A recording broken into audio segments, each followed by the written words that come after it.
Kamakailan lang, sa unang pagkakataon, nalampasan ng Lomyo Group ang Lee Group sa stock price. Ang presidente ng Lomyo, si Lee Yancy, at ang kanyang yaman ay lampas na sa 100 bilyon.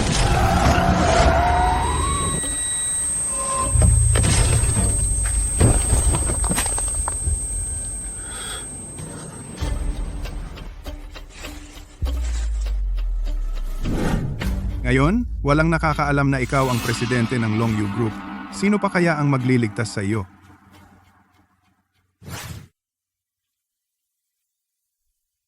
Lily, ang sakit ng nanay mo. Hindi na epektibo ang mga gamot na ito.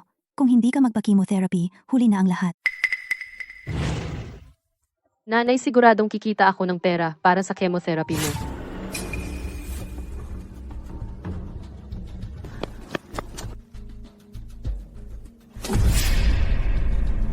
Sino ang nagpadala sa iyo? Ako, dumaan lang ako. Ang lakas mo, malamang ayos ka lang. Bahala na, tulungan ko na lang siya. Wala akong pera para dalhin ka sa ospital. Ihahatid na lang kita sa bahay, okay?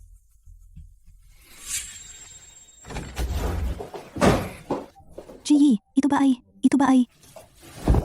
Nakuha ko lang sa daan. Natatakot akong mamatay siya. Mauunahin ko na lang na painumin ka ng gamot. Huwag mo na siyang pansinin. Aalagaan ko ang sugat mo. Kung masakit, sumigaw ka. Ayos lang.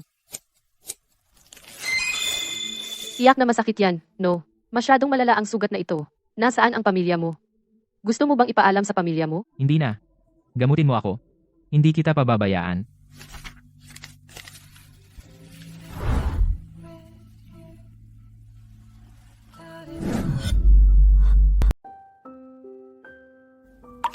Bakit ka nakatulala? Ang astig ng peklat mo sa mukha. Kung ayaw mong maniwala, tingnan mo.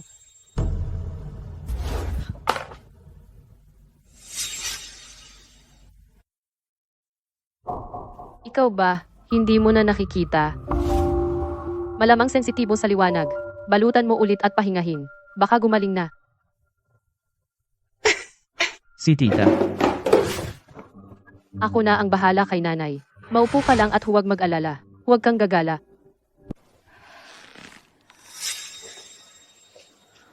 Nanay, ano iyon?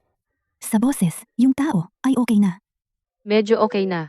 Ito, ikaw naman ay makakapagpahinga na. Ang sakit ko, natagalan na. Oras na para lisanin.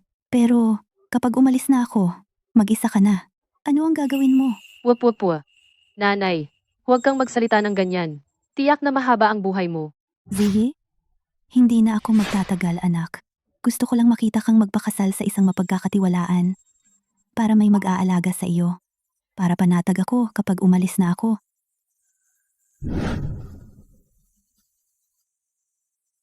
Ikaw, pwede ba tayong magpakasal? Pero pansamantala lang. May problema ang pamilya ko. Hindi kita dapat pabigatan. Okay lang. Pansamantala lang. Para kumalma si nanay. Si.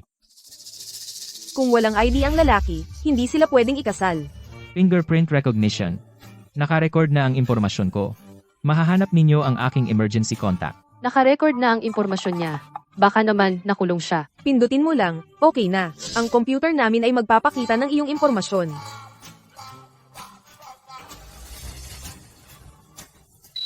Mahal na mahal ako ng asawa ko. Kailangan magkahawak kamay kahit mag-fingerprint. Ito pala si President Lee. Pakiantay lang po, 2. Mr. Joe. Kayo ang emergency contact ni Mr. Lee Yancy. Nasa. Walang dokumento. Baka hindi na kami makapagpakasal. Huwag kang mag-alala, pwede. Lee, Mr. Pakisama po sa akin para i-verify ang pagkakakilanlan. Ma'am, dito na lang po kayo umupo sandali. Pero siya, Huwag mag-alala, ayos lang ako. President Lee, nagdagdag na kami ng mga tauhan para imbestigahan. Pero hindi pa namin alam kung sino ang nanakit sa inyo. Kaya pansamantala, huwag munang ipakilala ang pagkakakilanlan ninyo. Gusto kong magpakasal, ayusin mo iyan. Magpakasal? Pero magandang magpakasal sa isang ordinaryong tao. Kahit papaano, may pagkakakilanlan ka para hindi magduda ang iba. At mag-ayos ka ng ilang cancer specialist para sa akin. Itago ninyo ang marriage certificate. Tapos na ang kasal. Ang bilis ninyo magproseso. Habi, huwag kang mag-alala. Magpupursigi akong kumita ng pera para sa iyong mga mata. At ang teklat sa mukha mo ay gagamutin. Hindi kita iiwan na parang basahan. Ako ang presidente ng Longyu Group. Pero itinuturing akong pabigat na asawa. Nanay, baka may nangyari kay nanay. Bakit kayo nandito? May nangyari ba sa nanay ko? Magandang araw po, Miss Xu. Kami po ay doktor mula sa Longyu Private Hospital. Nabatid po ng Longyu Charity Foundation ang sitwasyon ng pamilya ninyo. Nagpasya po silang gamutin ng libre ang inyong ina. Ito po ang aming mga ID. Pakitingnan po. Talagang charity foundation? Talagang walang bayad ang Longyu? Talagang walang bayad. Kung hindi kayo sigurado, pirmahan natin ang kontrata ng libreng paggamot. Asawa ko, sa tingin mo ba manloloko sila? Manloloko ba? Pumunta ka at alamin. Kung nag-aalala ka, sasamahan kita araw-araw sa ospital para bisitahin si tita. Hindi na kailangan, ako na lang. Kukuha ako ng gamit ni mama. Sabay tayong pumunta sa ospital. Sige. Bumalik ka na. Kumusta si tita? Ang galing talaga ng Longyu Private Hospital. Inalagaan nila ng maayos si mama. Pero araw-araw akong nasa ospital, walang trabaho, hindi sapat ang pera sa bahay. Kailangan kong maghanap ng trabaho. Huwag kang mag-alala sa pera. Nandito ako. Ano bang sinasabi mo? Hindi pa gumagaling ang mata mo. Papaano kita papagtatrabahuhin? Pero dahil inalagaan ko si mama, marami akong napalampas na klase, kaya hindi ako nakatapos ng kolehiyo. Mahirap talagang maghanap ng trabaho. Dati, lagi akong una sa klase, mataas ang mga grado ko. Wala talagang panlasa ang mga HR. Pwede mo bang i-optimize ang resume ko? Sige. Basahin mo sa akin. Pangalan, Shuji. Edad, 22. Espesyal na kakayahan. Pag-inom, burahin ko na ba ito? Pero wala talaga akong ibang maisulat. Huwag burahin. Iyan ay magandang katangian. Iundo. Bakit sira ang mouse? Ano ba ang shortcut para iundo? Ako na.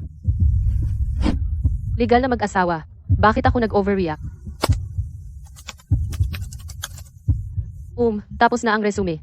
Ilalabas ko at ipiprint. Manatili ka lang dito sa bahay, ha? Kasalukuyang oras, 10 p.m. Welcome sa panonood ng balita sa gabi. Bakit hindi pa siya umuwi?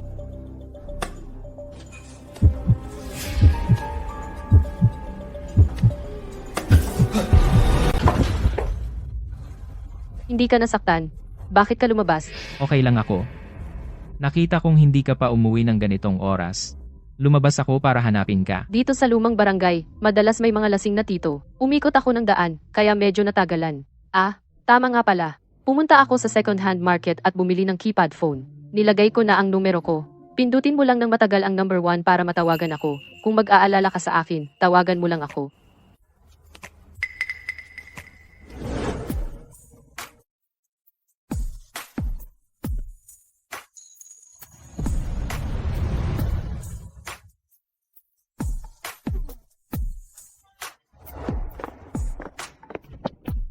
Bakit ka pumunta rito? Natatakot ako na baka may masamang tao kang makasalubong. Susunduin kita. Ang gabi na. Mapanganib lumabas ka. Tingnan mo. Marunong akong gumamit ng blind path. Alam ko na. Ang galing ng asawa ko. Ang lamig ng kamay mo. Ano yon? Wala. Simula ngayon, susunduin na kita palagi.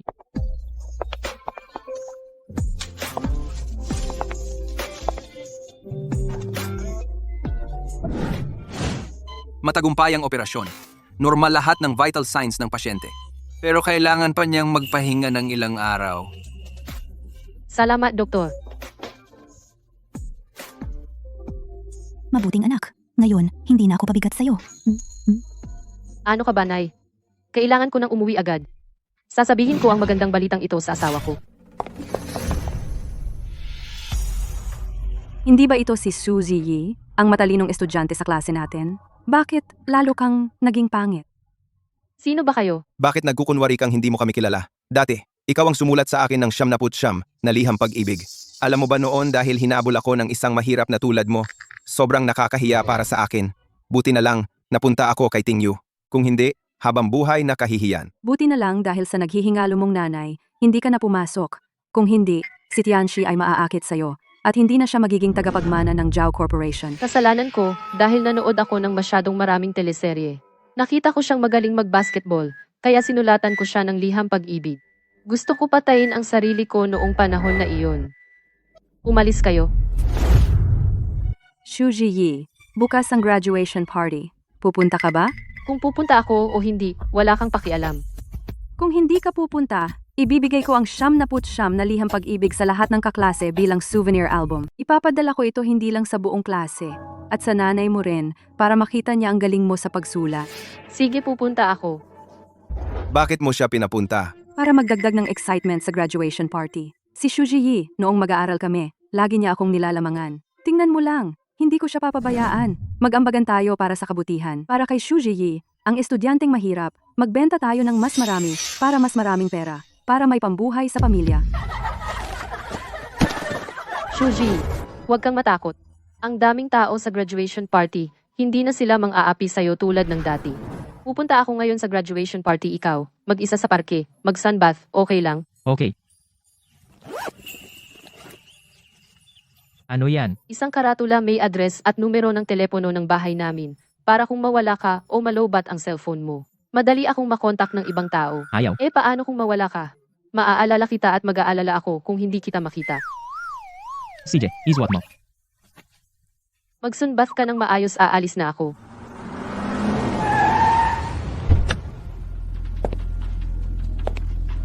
Mr. Lee, ano po yung nasa leeg ninyo? Pinunit ko na. Itago mo ng maayos, huwag mong sabihin kahit kanino na may relasyon kami para hindi siya maging target. Oo, Mr. Lee. Nakilala na namin ang umatake sa'yo. Ito ay ang kapatid mong si Li Cheng. Pero ang mga tauhan niya ang umako ng kasalanan. Sa pagkakataong ito, si Li Cheng ay nakawala muli.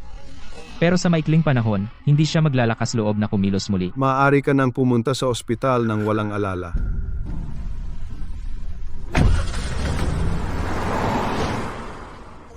Ang peklat sa mukha mo ay 1 taon bago gumaling. Buti na lang may nagligtas sa'yo.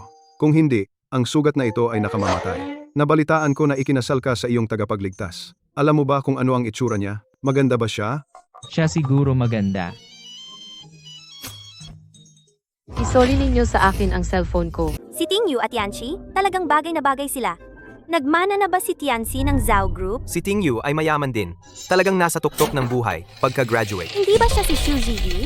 Hindi ba siya hindi pa graduate? Bakit siya nandito? Kumakain lang ng libre. Kukunin ko lang ang gamit ko. Sandali lang. Ang ganda ng pagkakasulat. Dapat ipakita sa lahat kapag nakikita kita. Laging tumitibok ang puso ko. Sa pagsulat nito, naiinggit ako sa mga letra. Kapag binuksan mo ang liham na ito, malalapit ito sa iyo. Makapasok kaya sa puso mo? Graduation party, para magdagdag ng ambiance. Kung sasayaw ka ng sayaw ng damo para magpasaya sa lahat. Ako naman pinapayagan kita, Leche, na maging kabit. Para maging kabit ka ni Tianxi. Kung hindi, mag-isa ka lang. Kawawa naman. Gumaling na ang sakit ng nanay ko, at saka may asawa na ako ngayon. Ang asawa ko ay mas mahusay ng 1,000 beses kaysa sa nobyo mo. Si Zhao Tianxi na ganyang klaseng lalaki, ikaw lang ang magkakagusto. May asawa ka? Mas maganda pa sa akin? Anong pinagsasabi mo? Sa itsura mo? Ang mapapangasawa mo lang ay pulubi. Sabihin mo mas magaling ang asawa mo kay Tianxi? Tawagan mo siya para pumunta. Susuriin namin. Ang gwapo ng asawa ko. Baka maiinggit ka kapag nakita mo.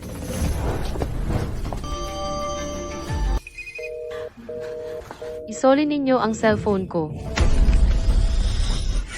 Nasira ang cellphone. Sumayaw ka ng sayaw ng damo. Bibigyan kita ng lumang iPhone na ayaw ko na. Ihanda ang sasakyan.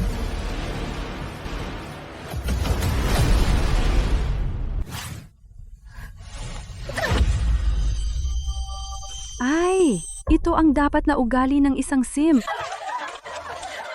Tumigil kayo.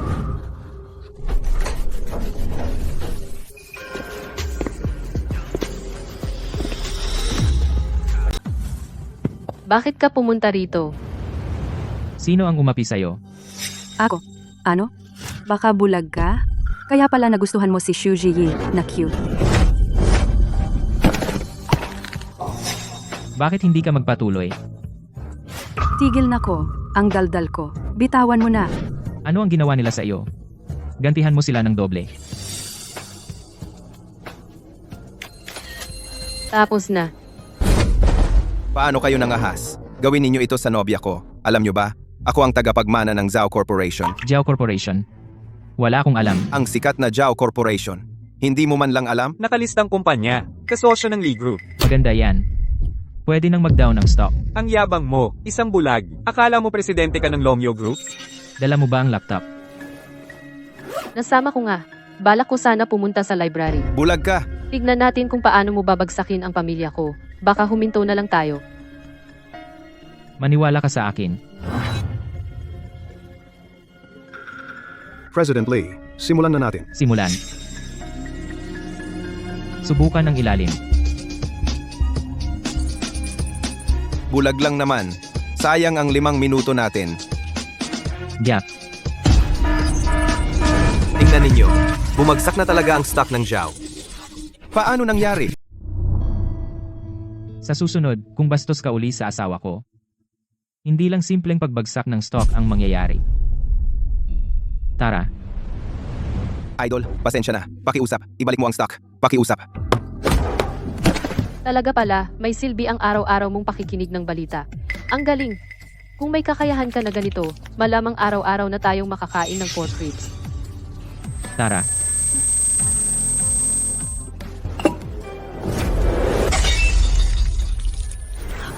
Mahal?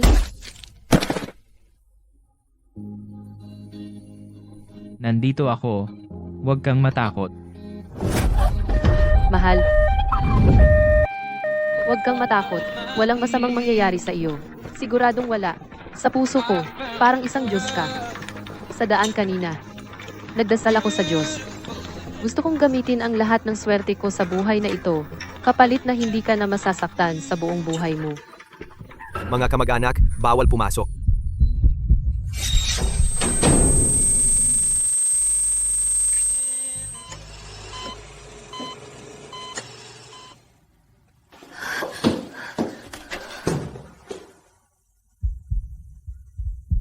May kailangan akong asikasuhin. 1 taon, maghihiwalay na tayo. Paalam. Diborsyo? Tama, sabi niya. Panandalian lang ang kasal.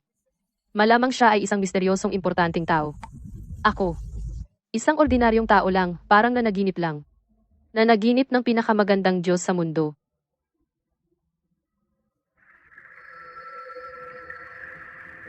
Ay nako, mahuhuli na ako.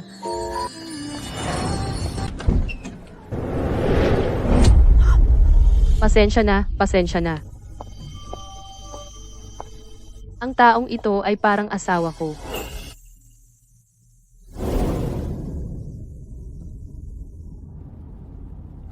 Presidente Lee, Nag-text na naman ang bangko.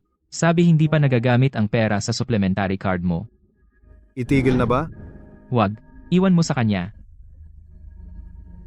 Oo nga, ito ang nararapat sa misis mo. Sayang lang, gumaling na ang mata at mukha mo. Pero hindi mo na naaalala ang misis mo. Noong nagising ako, nawala ang alaala ko. Hindi ko na naaalala ang misis ko. Pero hindi ako nagpasalamat ng personal. Parang hindi tama iyon. Hayaan mo siyang lumayo sa mayayaman. Lumayo sa pamilya Lee. Ang mga babae sa pamilya Lee. Lahat ay malungkot. Malapit na ang araw ng diborsyo. Maghanda ng maraming regalo bilang kabayaran. Pumunta ka kay Shaolin. Mukhang nagka-allergy na naman ako. Madam, huli ka na. Kakalabas lang ni Presidente Lee. Sadyang iniwasan ko siya. Nagpahinga ako sa probinsya. Suot ko ay lumang damit. Wala akong panahon magpalit. Kailangan kong bumili ng bagong damit para makita siya. Xu Zi Yi? 3 buwan nang hindi naaabot ang kwota. Ayon sa patakaran ng kumpanya, kailangan mong lumuhod at sampalin ang sarili ng 30 beses. Bilisan mo! Kung hindi, ayaw mo na bang magtrabaho?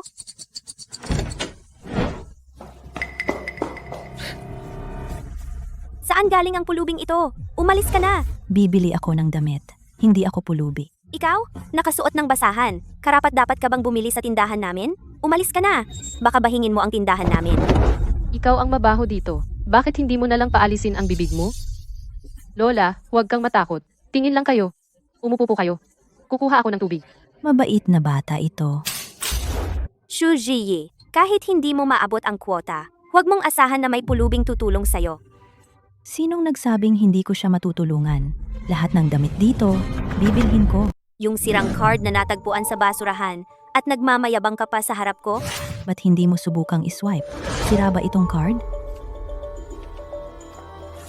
10 bilyon ang balanse. Lola, ikaw pala.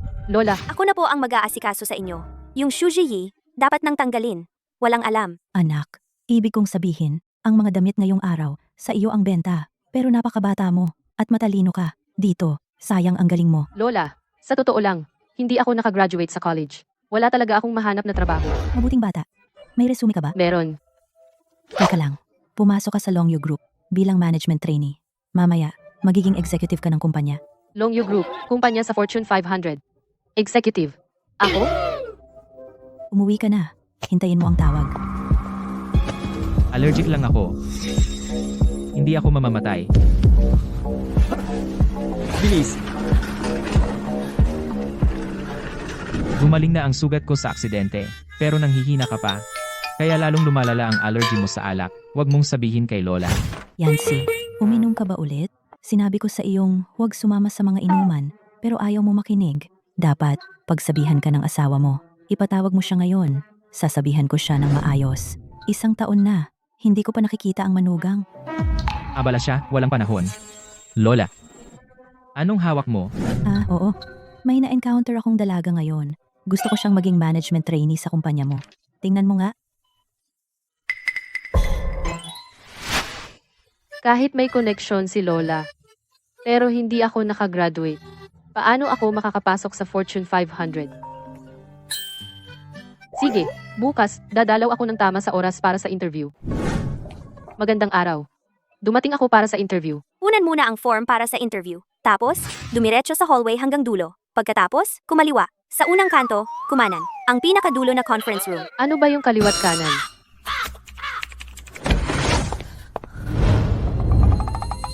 Siya pala. Ngayon, tapos na ang interview.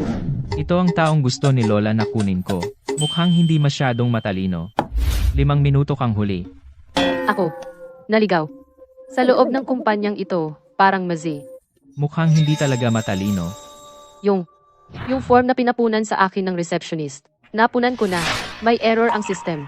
Bakit naman pinayagan mag-interview ang isang hindi nakatapos ng kolehiyo? Lumabas ka na. Lumabas. Manatili ka. Lumabas na kayong iba. Ikaw lang ang interviewin ko. Umupo ka. Ito ang iyong pagsusulit sa interview. Uminom ka.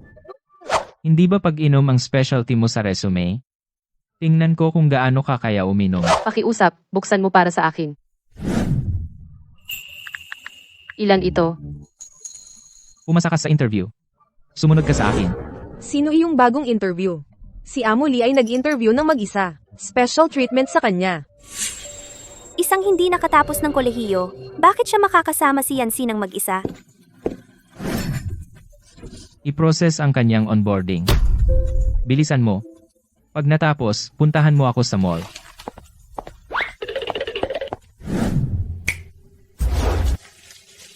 Busto 88, Baywang 62, Balakang 90, Kita 53, baka naman umibig sa akin si Amuli. Samahan mo ako sa party ngayong gabi. Hindi ba iyon oras ng uwian? Mapang-aping kapitalista. Kararating ko lang, sinasamantala na ako. Para sa akin, hindi ko na ibabalik. Kung ibebenta itong mga second hand, malaki ang halaga. Gold digger, hindi kasing galing ng asawa ko. Nitong nakaraang taon, siya ay kumuha lamang ng 200 na bride price. Hindi niya ginamit ang pera sa supplementary card. Sa diborsyong ito, dapat siyang bayaran ng malaki. Oo nga pala, ang asawa ko ay halos kasing edad mo. Tulungan mo akong pumili ng mga regalo. Ibibigay ko sa aking asawa. Ang mga kaedad ko ay ikinasal sa presidente ng kumpanya. Talagang panalo sa buhay. Sige. Bukas ang diborsyo. Dalhin ang marriage certificate.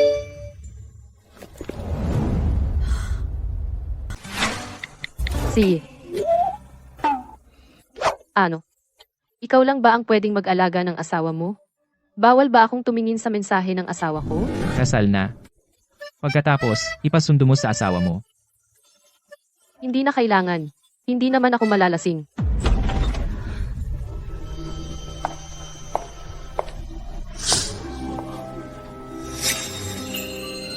Sa susunod, magbihis ka ng mas simple. Ikaw ang pumili ng damit ko, di ba? Hindi ko inakala na ganito ka. Maputi. Ano? Wala. Dito ka lang maghintay.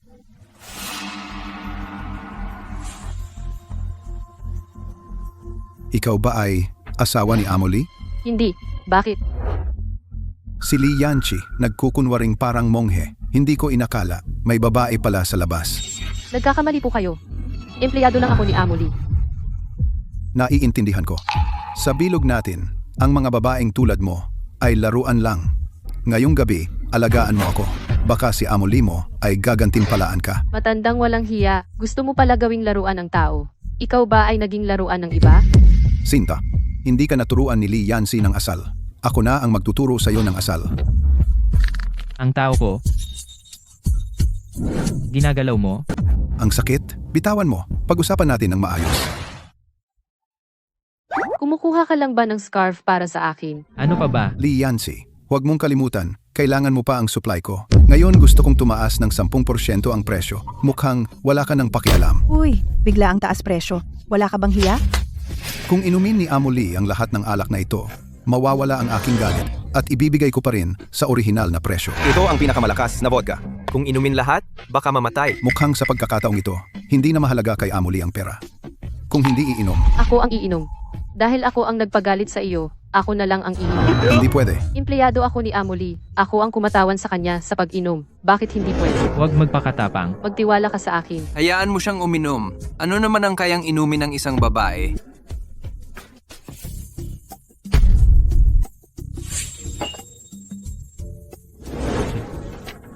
Oras na para tuparin ang pangako. Ito ay para sa pagdiriwang ng ating kontrata ngayon. Ano ang iniisip mo? Paano siya magiging asawa ko? Malapad na balikat, makitid na baywang, bilog na puwit, Amolie, ang ganda ng katawan mo. Lasing ka na? Ano? Hindi kita marinig. Ang daldal ng bibig mo, gusto kong halikan. Nilagyan ng droga ang alak. Shuzi, tawagan mo ang asawa mo para sunduin ka.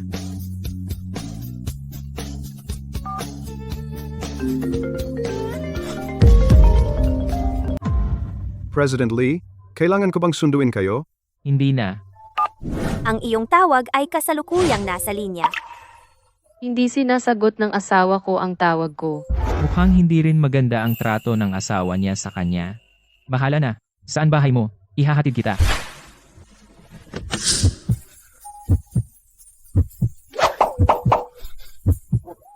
Ang tigas ng dibdib mo.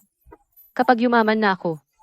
Ang gwapong ito, 10 gwapo, para sa bawat kaibigan ko. Suzy. Ayaw.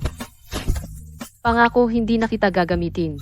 Pwede mo ba akong pakawalan? Para mang-advantage ka sa iba. Wala kang pagkakataon. President Lee, tama na ang epekto ng gamot sa akin. Pakawalan mo na ako. Gusto mo pa ba ng ibang gwapo? Ayaw na. Nakakabagal lang ng bilis ko ang mga lalaki. Pasensya na, President Lee. Hinugasan ko na at ibabalik ko sa'yo.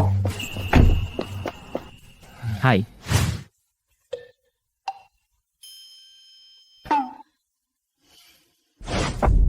Ang bobo mo naman. Hindi ganyan ang tamang pagtupi ng suit.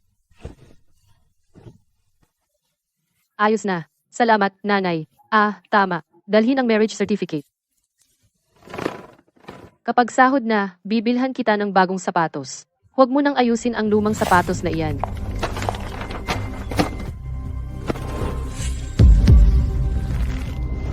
Hindi ba ito ang suit ni President Lee? Tama. Kahapon, itong suit na ito ang suot ni President Lee.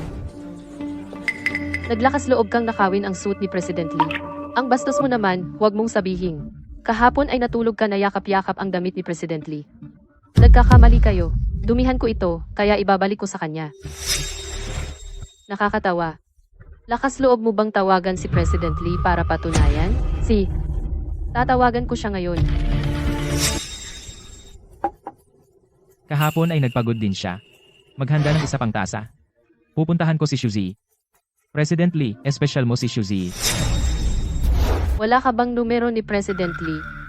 Wala nga. Pero ang telepono sa opisina ng presidente. Maaaring gamitin, di ba? Tatawagan ko na.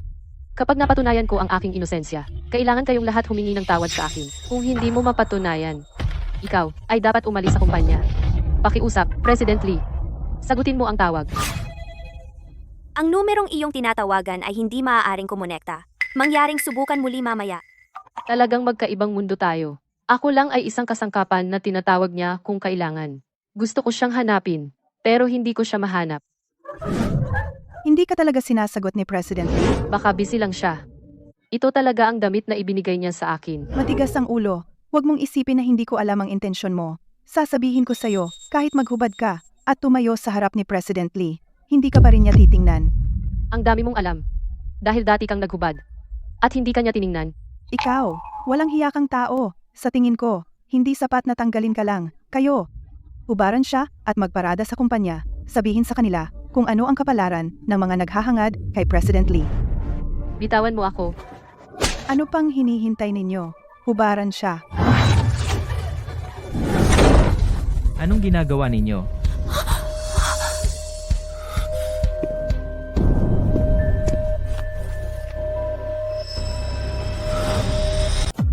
Pasensya na.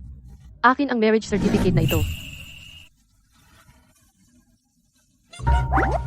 Ano ginagawa niya? Baka gusto niya akong saktan. Gusto pa niyang ayusin ang buhok niya. Baliw na talaga ako. Sa trabaho, dapat maayos ang itsura mo. Special Assistant Joe. Ibigay mo sa kanya ang kape. Naalagaan ko na. Maayos naman ako pagdating ko. Sila yon. Sabi nila, sisibakin ako. At huhubaran daw ako at ipapahiya sa publiko. Ikaw, sibakin siya. Oo, President Lee. Nilabag niya ang patakaran ng kumpanya. Bilang kanyang supervisor. Normal lang na sisibakin ko siya, di ba? Si Shuji kagabi. Nakatulong kay President Lee na makuha ang order na 100 milyon. Siya ang malaking contributor ng kumpanya. Hindi siya basta-basta pwedeng sisibakin. Ano naman kung nakuha niya ang order, President Lee? Hindi mo alam. Si Shuji ay may di angkop na pagtingin sa iyo. Nagnakaw pa ng damit mo. Kung ayaw mong maniwala, tingnan mo. Ang mga bagay na hindi presentable. Dapat sisibakin at ipahiya sa publiko. Ang damit na ito ay ibinigay ko sa kanya. Ito paano nangyari? Mag-focus sa trabaho. Kung may susunod, ikaw ang sisibakin. Salamat, Presidente Lee. Tama ang desisyon mo, Presidente Lee. Tanga?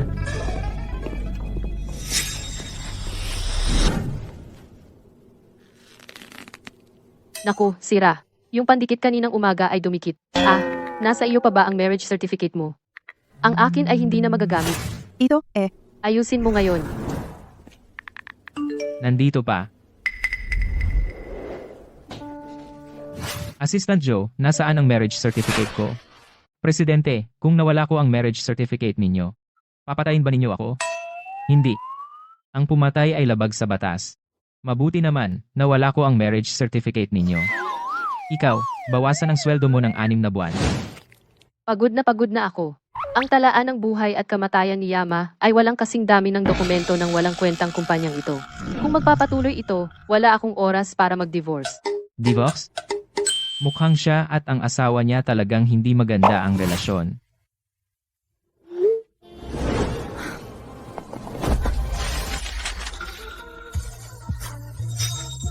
Anong hinihintay mo? Iniisip ko kung ililigtas muna ang presidente o ang mga dokumento. Hindi ko kailangan ng tulong mo.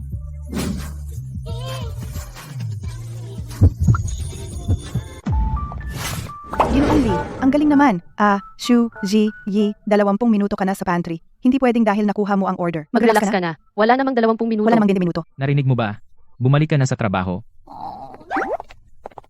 Ma'am, ang dami ng mga dokumento. Hindi ko talaga matatapos ayusin. Kung gusto mong ma-regular, huwag kang magsalita ng walang kwenta. Mag-overtime ka. Kahit gaano pa kahuli, tapusin mo. At saka pag-uwi, tandaan mong patayin ang main switch. Hindi na bukas, sa opisina ni Shuzi magdala ng coffee maker at coffee beans. Ayokong sa susunod ay instant coffee na naman ang matapon sa akin mabaho. 2 beses mo nang pinadala. Kung naaawa ka sa kanya, sabihin mo na lang, ang excuse mo ay medyo mahina. And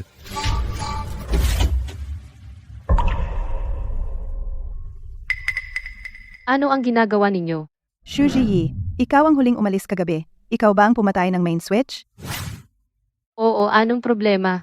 Nag-transmit ng data ang mga computer ng kumpanya. Hindi mo ba alam? Pinatay ang main switch, hindi nag-upload ang data. Ngayon, ang kumpanya ay nawalan ng milyong piso.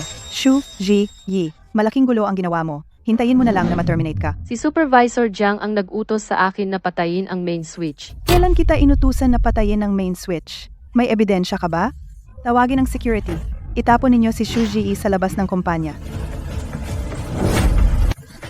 Ikaw talaga ang nag-utos sa akin na patayin. Hindi ka pa umamin. Tigil.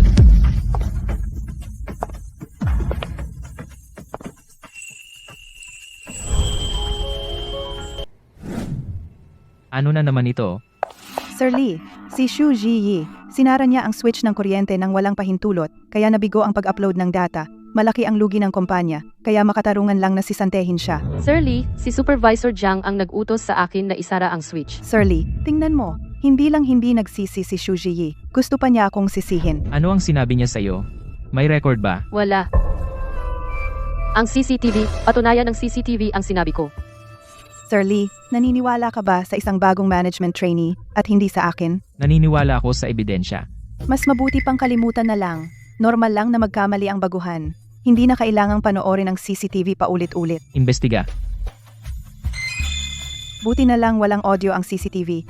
Sir Lee, noong oras na iyon, nag-uutos ako ng trabaho kay Shu Ji Yi. Hindi ko inaasahan na sasamantalahin niya ito para siraan ako. Hindi naman ganoon kakupad ang CCTV ng kumpanya natin. Wala namang audio, di ba? Kailangan mong matapos kahit gabi na at tandaan mong patayin ang switch ng kuryente pag uwi. May sasabihin ka pa ba?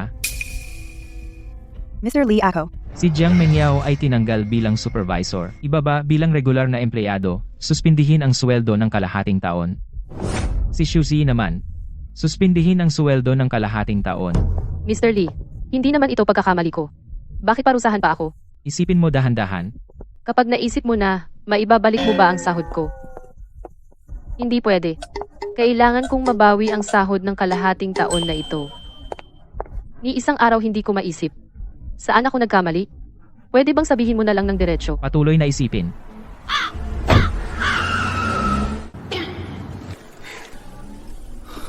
Sumakay ka. Tingnan mo, kaya ko pa kayong depensahan sa alak. Lola, bakit kayo nandito? Si Mr. Lee ninyo ay apo ko. Bakit hindi ako pwedeng nandito? Mukhang malaki ang tiwala ni Yancy sa iyo at isinama ka pa sa pagkain. Alam mo ba, ni ang asawa niya ay hindi niya dinala. Kasama ko kumain. Dahil lang sa pagmamakaawa niya. Ako, maghuhugas ako ng kamay. Yan si Ji ay mabuti naman, di ba? Sa hinaharap. Magtutulungan kayo sa trabaho. Alagaan mo siya ng mabuti. Palaguin ang inyong samahan. Alam mo namang may asawa na ako. Huwag mong isipin na hindi ko alam. Noong una, ginawa mo lang iyon para sumailalim ako sa operasyon. Gumawa ka ng peking sertipiko ng kasal para lokohin ako. Totoo ang kasal. Hindi ko ring gusto si Shu Zi. Saan siya nagkukulang? Bakit hindi mo siya gusto? May asawa na siya. Kung gayon, panatilihin mo siya. Sanayin mo siyang mabuti. Gawin mo siyang kanang kamay mo.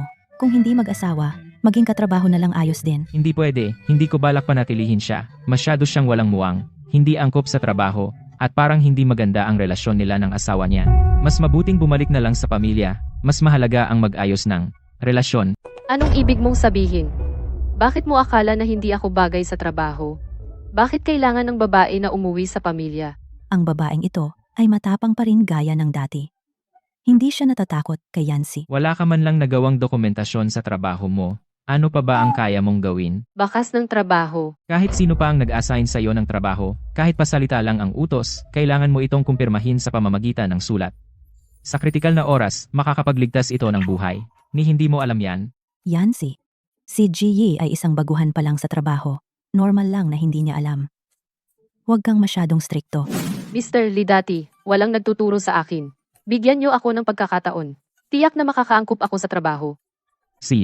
Bibigyan kita ng pagkakataon. Makalipas ang isang buwan, ang assessment ng management trainee. Kung makakuha ka ng una, mananatili ka. Kung hindi, aalis ka. Ang mga kasabayan kong management trainee, lahat sila ay galing sa mga kilalang universidad. Paano ako magiging una? Ngayon, ilalabas ko ang abiso ng assessment para sa mga management trainee. Ang proyekto ng assessment ay pangkatan, 2 sa bawat grupo. Ang nilalaman ng assessment ipapadala ko sa inyong mga email, mangyaring suriin ang inyong email. Inilabas ang pagsusulit 2 linggo ng maaga. Pinaghirapan ni Mr. Lee ito para sa kanya. Hindi ako nakatapos ng kolehiyo. Malamang, walang gustong makipaggrupo sa akin. Ano ang gagawin ko? G, tayo na lang ang maggrupo. Gee, sa akin ka maggrupo. Siguradong anggat ka. Yung hindi nakatapos ng kolehiyo, biglang naging sikat. Pag-iisipan ko muna. Tandaan mo, piliin mo ako ha? Piliin mo ako, piliin mo ako. Pagkalipas ng 10 araw, ang Longyu Group ay magdaraos ng malaking business summit. Ang mga management trainee ay kailangang mag-imbita ng mga elite mula sa iba't ibang industriya upang dumalo sa summit. Kung mas maraming tao ang imbitahin, mas mataas ang puntos. Sino kaya ang pipiliin? Bahala na, ipaubaya na lang sa tadhana. Sana swertehin, sinong kasamahan ang pinakamagaling makipagtulungan sa akin? Lee Ginoong Lee, bakit mo sinasadya na manakot? Ang ganyang mahalagang desisyon, ipinapaubaya mo sa tadhana. Hindi mo ba alam? Dahil sobrang sikat ako, lahat gusto akong piliin. Bobo, pinili ka nila dahil kapag kasama ka nila, magmumukha silang magaling. Ito. Pinakamababa ang pinag-aralan, pinakabata sa karanasan, ikaw. Siya ang pinakaangkop na piliin. Binabastos mo ba ako? Sino ang may pinakamataas na pinag-aralan? Pinakamatagal sa karanasan? Lee Sisi. Sige, siya na ang pipiliin ko. Ginoong Lee, ang mga regalo, pinabalot ko na sa iba. Ikaw mismo ang maghahatid sa misis mo. Oo, ilang beses ko siyang binigo. Dapat pumunta ako sa bahay niya para humingi ng tawad. Tandaan ko, binigay ko sa iyo ang address niya. Hindi mo naman nawala, di ba? Hindi? Hindi? Madali itong hanapin. Ginamit ko lang pang pantapat sa mesa. Pasensya na, Ginoong Lee.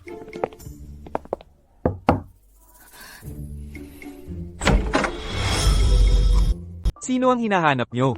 Mahal, sino yan? Ewan, 2 baliw. Ang asawa ko ay ng babae. Ginoli, tanungin mo muna. Tumahimik ka. Mas maganda pa rin ang ground floor. Ngayon nakatira sa penthouse. Kahit malaki ang bahay, mahirap magtapon ng basura. Ginoo, Lee, Assistant Joe. Anong ginagawa niyo dito? Nagdala ng regalo para sa misis. Hindi ba kayo nakatira kasama ng asawa mo? Mahaba ang kwento. Itapon ito kasama ng basura. Itapon na.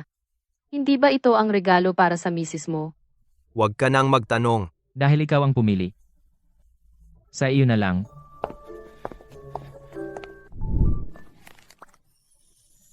Mukhang mahal ito. May nanliligaw ba sa iyo? Wala. Bumaba lang ako para magtapon ng basura. Nakasalubong ko ang amo namin sa kumpanya. Mukhang magbibigay ng regalo sa asawa niya. Ayaw ng asawa niya kaya itatapon na lang. Binigay na lang sa akin. Maganda, di ba? Bakit ayaw ng misis ng presidente? Siya, isang cute, hindi kayang bilhin hair clip ng Chanel tiyak na si Ginoo Lee ang nagbigay. Shuji, dahil hindi mo alam ang lugar mo, huwag kang magtaka kung hindi ako magiging mabait.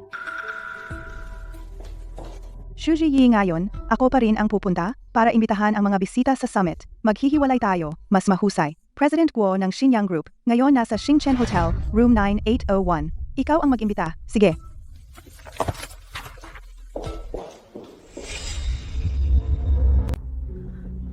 Ginoong Guo, ako si Shuji mula sa Longyu Group. Ngayon, inaanyayahan kita. Ganda. Matagal na kitang hinihintay. Dumating ka na sa wakas. Ginoong Guo, ano po ito? Ano po ang ginagawa ninyo? Ano po ang ginagawa ninyo? Ako, nagbibiro po ba kayo? Inaanyayahan ko po kayo. Ako, inaanyayahan ko po kayo. Sa Longyu. Inaanyayahan ko po kayo sa summit. Para sa business summit ng Longyu Group. Ano, Ginoong Guo? Hindi ka si Ginoong Guo. Sino ka? Ako ang kuya mong nag-aalaga sa'yo. Hindi ba ako nasisiyahan? Gusto mo nang umalis?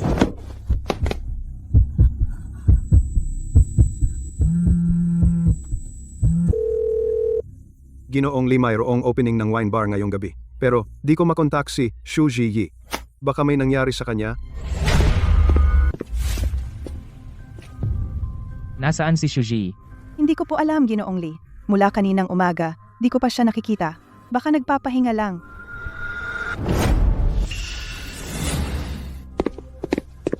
Ginoong Lee, paano na ang party? Mamaya? Hindi na ako pupunta. Lumayas ka. Ang tigas ng ulo mo. Mahilig ako sa mga ganitong mailap na kabayo. Wala sa kwartong ito. Wala rin dito.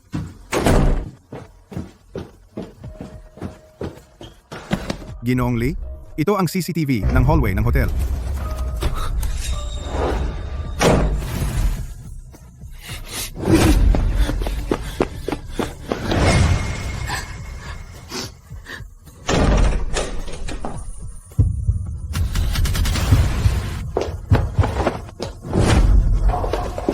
Sino ka? Pinapakialaman mo ang aking magandang bagay.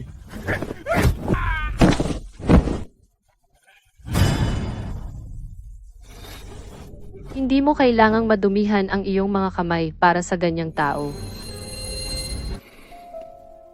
Ilabas siya.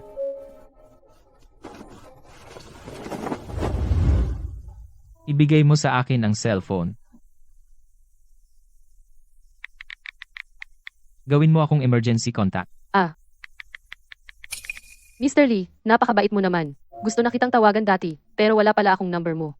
At nahihiya akong humingi. Work number. Huwag mo akong tawagan kung walang importante.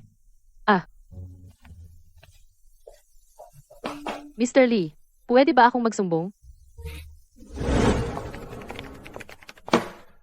Mr. Lee, kasalanan niya ito.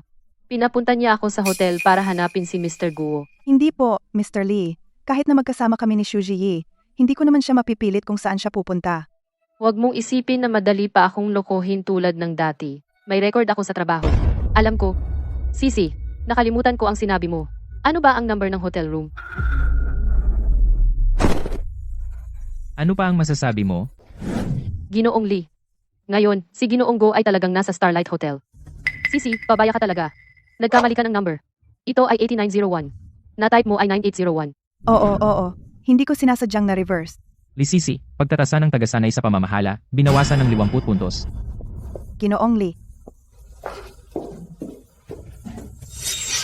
Huwag kang mag-alala. Siguradong papasa ka sa assessment.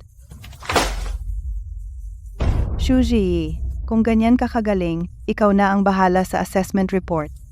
Assessment report. Ang report ang may pinakamataas na weight. Oo, ako na.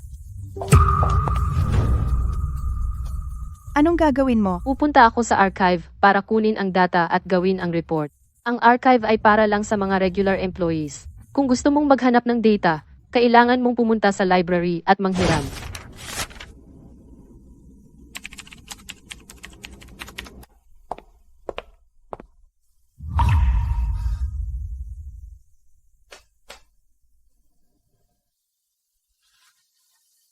Alas 3 ng umaga. Hindi ka pa umuwi. Ginoong Lee, malapit na akong matapos. Suzy. Kumusta siya? Unang beses kitang makita na ganyan ka interesado sa isang empleyado. Hindi ba't usapang seryoso? Malnutrisyon, sobrang pagod, mamamatay na sa sobrang trabaho. Tingnan mo kung gaano mo siya sinasamantala. Pag sinabi mo na, lumabas ka na. Gamit tapos itatapon ikaw na walang pusong kapitalista. What hurt to? Residentially. Saan ba ito? Nahimatay ka. Ito ay ospital. Hindi ko patapos ang PPT presentation ko. Dinalhan kita ng laptop, pwede kang magtrabaho dito sa ospital.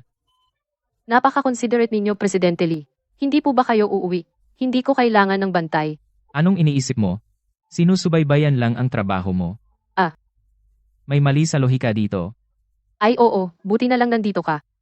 Fruit platter na inangkat sa ere. Hindi sariwa. Kung ayaw mong masayang, kainin mo. Sariwa naman Talagang mataas ang pamantayan ng mayayaman.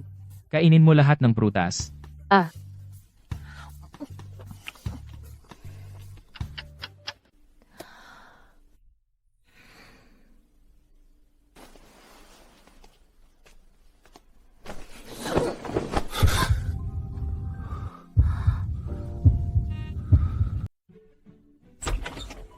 Ziyi, Nay, bakit ka pumunta rito sa ganitong oras? anong sinasabi mo? Sakit ka. Paano hindi ako darating? Sino ito? Tita, ako ang amo ni Shuzi, Lee Yancy. Tawagin mo na lang akong Yancy. Talagang gwapo si Amo Lee. Tita, salamat sa pag-aalaga kay Ji. Bilang amo, dapat lang. Gabi na. Amo Lee, umuwi ka na at magpahinga. Ako na ang bahala kay Ji. Sige, kung may kailangan, tawagan mo lang ako. Bayad na ang ospital.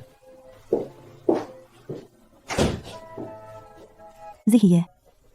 Hindi kayo magkasama sa iisang mundo. Ingatan mo ang iyong puso.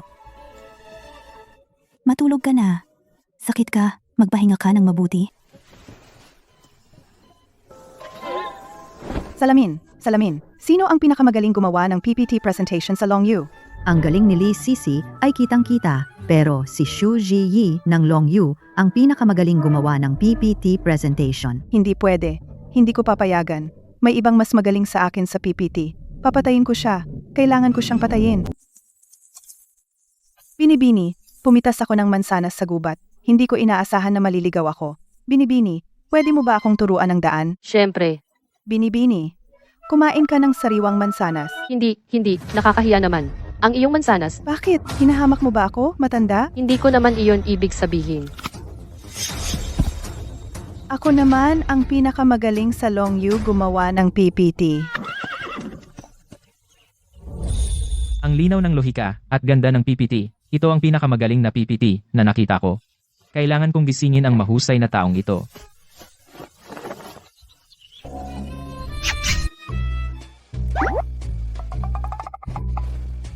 Bakit ka nandito? Nasaan si nanay? Pumunta ako para i-discharge ka. Si tita ay bumili ng almusal. Anong nangyari sa'yo? Namumula ang mukha mo. Wala kang pakialam.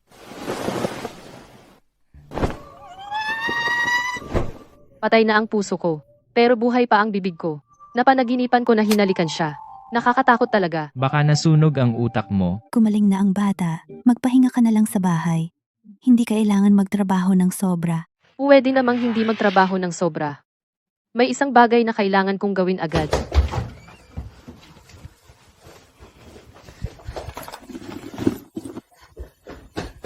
May gagawin ako. Mauna na ako. Anong ginagawa ng batang ito? Mas nakakapanatag ang pera. Kahit hindi ako pumasa sa assessment, hindi na ako natatakot. Pagkatapos ng 10 minuto, sa silid pulungan. Assessment ng management trainee. Magsisimula na ang report. Xu Ziyi, kailangan ng report materials na ilimbag para sa amo. Wala ng printing paper. Pumunta ka sa storage room para kumuha. Ang aking mga materials hindi pa tapos ayusin. Hindi ako makaalis.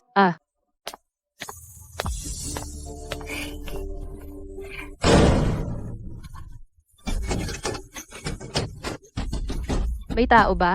Nakulong ako sa loob.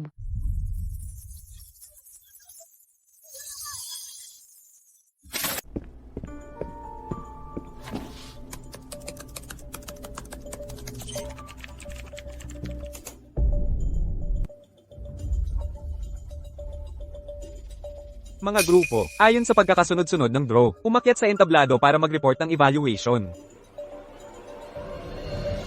Simulan na ang evaluation. Saan ka nagpunta?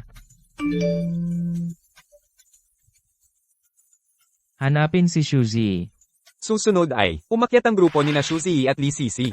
Si Lee Sisi lang ang umakyat para mag-report. Nasaan si Xu Ziyi? Tumakas bago ang laban. Isang dropout sa kolehiyo. Hindi alam kung paano nakapasok sa Longyu. Magandang hapon sa inyong lahat, mga kasamahan at supervisor. Ako ang mag-uulat ngayong araw. Kahit na hindi dapat masyadong magpakahirap sa trabaho. Pero ang ma-set up ng ganito ay sobrang nakakainis. Tapos na ang aking report. Salamat sa inyong lahat. Si Lee Sisi talaga ay graduate sa kilalang universidad. Hindi lang ang nilalaman ng report, ay may bago at natatanging pananaw. At mayroon pang maraming datos na sumusuporta. Tiyak na papasa siya sa evaluation na ito. Tiyak na si Xu Ziyi ay alam na malakas si Lee Sisi, kaya hindi man lang dumating.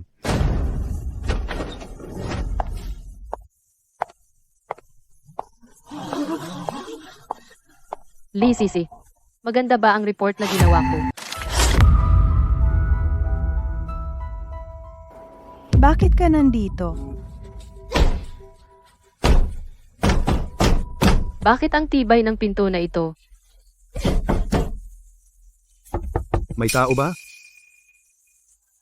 Assistant Zoe, ako ito. Nakulong ako sa bodega. Wala ako rito. Saan ba dapat ako? Sa bodega ba? Hindi ko alam ang sinasabi mo. Hindi mo pa sinasagot ang tanong ko. Maganda ba ang PPT na ginawa ko para sa ulat? Ano? PPT na ginawa mo? Ito ay pinaghirapan ko. Swerte ko talaga na kasama kita. Walang silbi at kukunin pa ang kredito. Sigurado ka? Ikaw ba ang gumawa ng PPT na ito? Sigurado ako. Si. Dahil gusto mong ipahiya ang sarili mo, bibigyan kita ng pagkakataon. Maaaring tingnan ng lahat ang aking pang-araw-araw na progreso at kinokopya ko kay CEO Lee. Ikaw, maaari ka bang magpakita ng ebidensya na ikaw ang gumawa ng PPT na ito? Ako. Huwag mong isipin na hindi ko alam. Ang hotel kanina ay ikaw rin ang may gawa. Kasinungalingan yan? Si Sisi ay nag-frame up sa kasamahan, inangkin ang pinaghirapan ng kasamahan. Ngayon, si Sisi ay tatanggalin na sa trabaho at ilalagay sa blacklist ng Longyu Group. Nagkamali ako, Mr. Lee. Napakahirap ko pong nakatapos sa isang kilalang universidad. Kung malalagay ako sa blacklist ng grupo, masisira ang buhay ko. Tungkol naman kay Shuzi, umasa sa pagsusulit.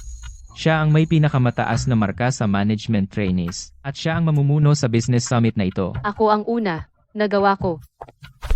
Magaling.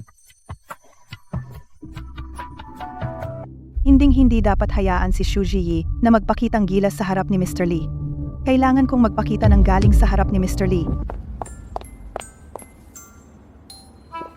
Oras na para ibalik sa kanya ang supplementary card. Dahil ngayon, may regular na trabaho na ako. Na-regular na ako.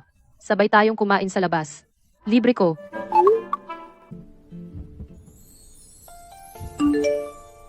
Nag-imbita siya sa akin. Lola, Sa ilang araw, may family dinner tayo. Kailangan mo nang umuwi. wala akong oras. Hay nako. Parang magkaaway ang mag-ama. Kahit anuman. Ikaw pa rin ang lola ko. Ano pa ba? Hindi ako ang lola mo? Eh kanino pa? Ikaw lang ang itinuturing ko na isa kong apo. Bukas makikita ko na ang asawa ko. Hindi ko alam kung ano na ang itsura niya. Kung gwapo siya, sa susunod, panaginipin ko siya. Hindi na si Amoli.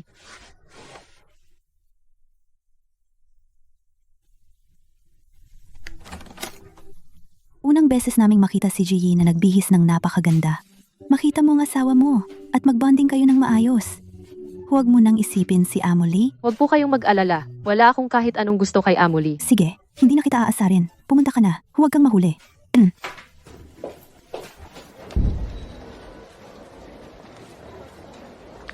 Ano ang suot mo? Hindi kita makita. Itim na trench coat.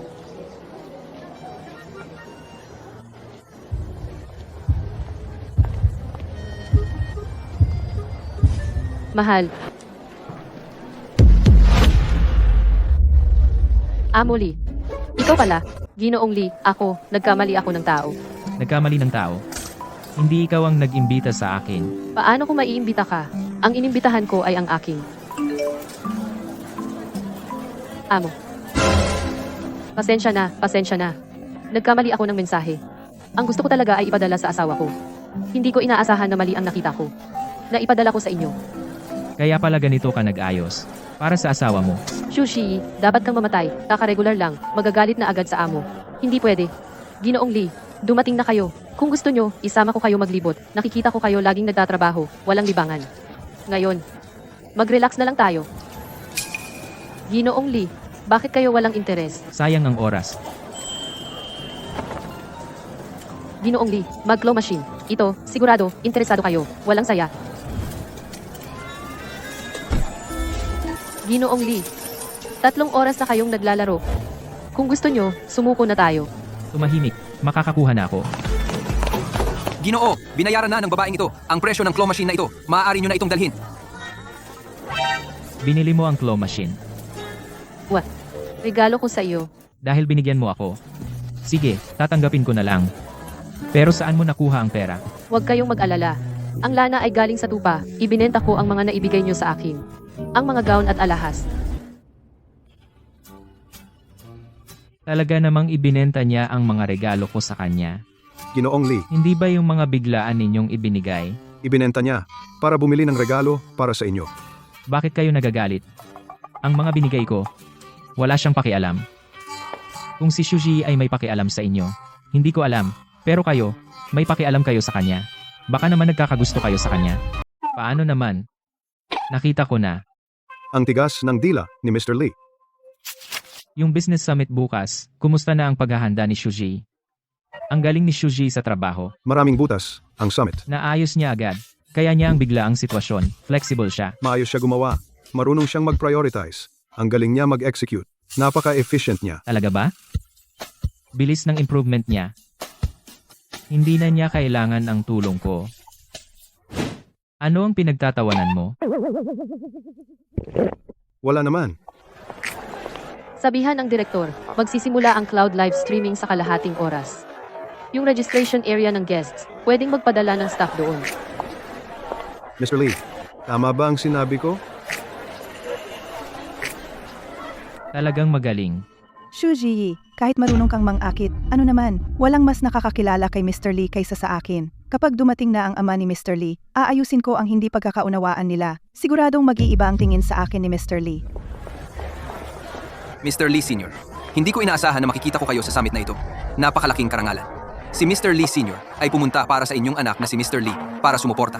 Balita ko hindi kayo magkasundo ng inyong anak. Si Mr. Lee ay nag-cut off na sa inyo. Mukhang hindi totoo yan. Tigil na.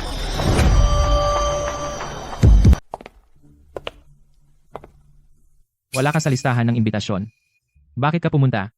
Ang imbitasyon, pinadala na sa mesa ko. Kung hindi ako pumunta, magmumukha akong walang pakikisama.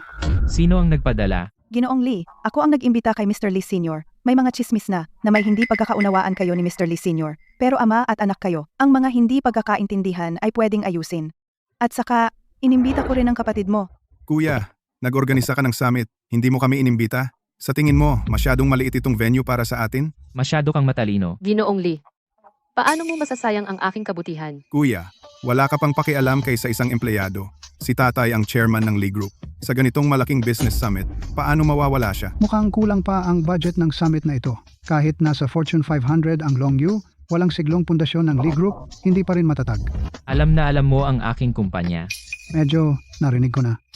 Pero na magawa mo ito mag-isa ay hindi masama. Kung babalik ka sa Lee Group, magsisimula ka sa ibaba. Pagdating ng panahon, ipapamana ko sa iyo ang Lee Group. Hindi naman imposible. Tatay, hindi ba sa akin ang Lee Group? Tingnan mo, may gustong kumuha. At ako, wala akong pakialam. Li Yancy, ako ang tatay mo. Anong sinasabi mo sa akin? Tatay, huwag kang magalit. Hindi worth it na magalit ka para kay Li Yancy. Li Yancy, wala kang respeto sa nakatatanda. Ni isang daliri ni Xiao Cheng ay hindi mo katumbas. Akala mo ba kapag umalis ka sa pamilya at nagtatag ng Longyu ay napakagaling mo na? Sinasabi ko sa iyo, ang iyong pagsisikap ay walang halaga sa akin. Ikaw at itong lalaking plastic na ito, kahit magsikap pa kayo ng 3 buhay, hindi nyo maaabot ang 1% ng tagumpay ni Li Yancy ngayon. Si Ginoong Lee ay hindi lang gwapo at may kakayahan din siya.